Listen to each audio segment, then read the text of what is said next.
As Malaysia is currently enduring its third wave of COVID-19, frontliners who have worked hard under immense pressure are putting their physical, mental, and social well-being at risk.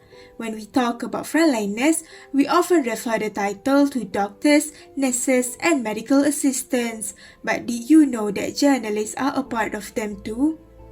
Working behind the camera does not exclude them from being called frontliners. They went through risks of being affected just to make sure the society is well equipped with information, especially to those related to COVID-19. Kita pun lebih kurang because we are still being categorized as the frontliners. Jadi we are being exposed to the pandemic ataupun to COVID-19 more than orang kata normal citizen. It could take some time for journalists to adapt with the COVID-19 pandemic, and one might also be paranoid with this new situation. The question is, how do they feel about the high risk of being infected? Susah nak cakap sebab pandemik ni, COVID-19 is a very scary virus. Rasa takut tu memanglah sentiasa ada sebab sebab dia membawa risiko. Katalah kalau kita seorang saja mungkin okey juga, tetapi kita boleh jadi risiko kepada ahli keluarga dan juga kawan-kawan dan juga rakan tugas semua. Jadi sebab memanglah ada rasa takut tu.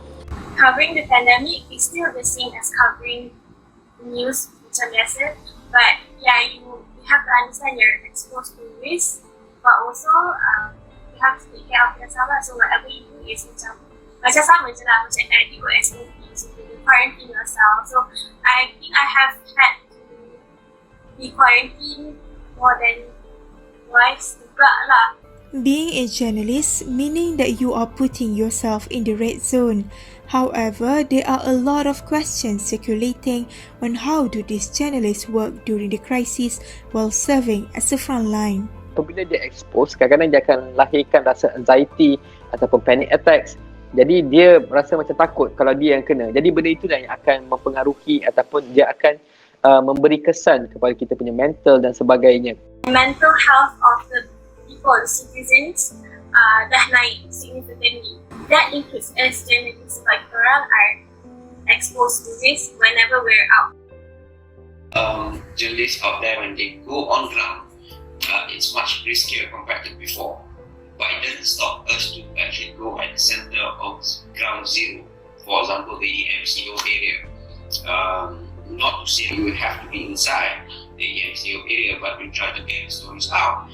This is where the technology comes in. So we've been doing a lot of Google Meet and Google Hangout back then. So for us, it's about business as usual when it comes to managing the platforms digitally.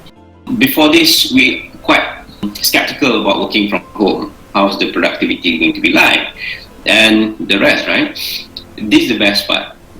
For people who are working from home, their productivity has increased tremendously by 20% based on my observation and what we had gauged based on their output, the outcome.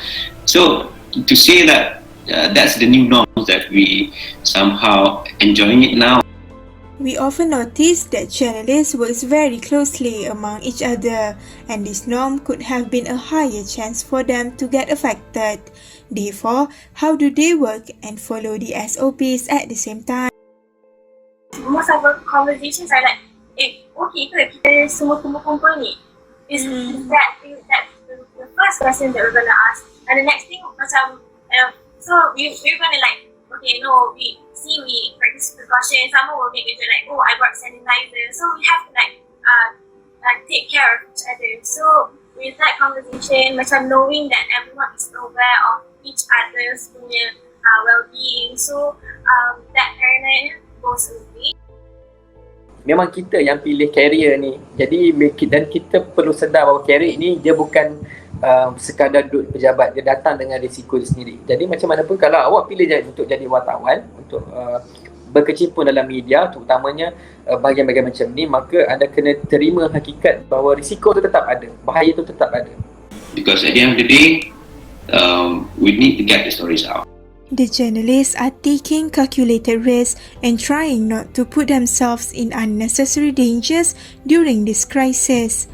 By hook or by crook, they must put their responsibility ahead of them.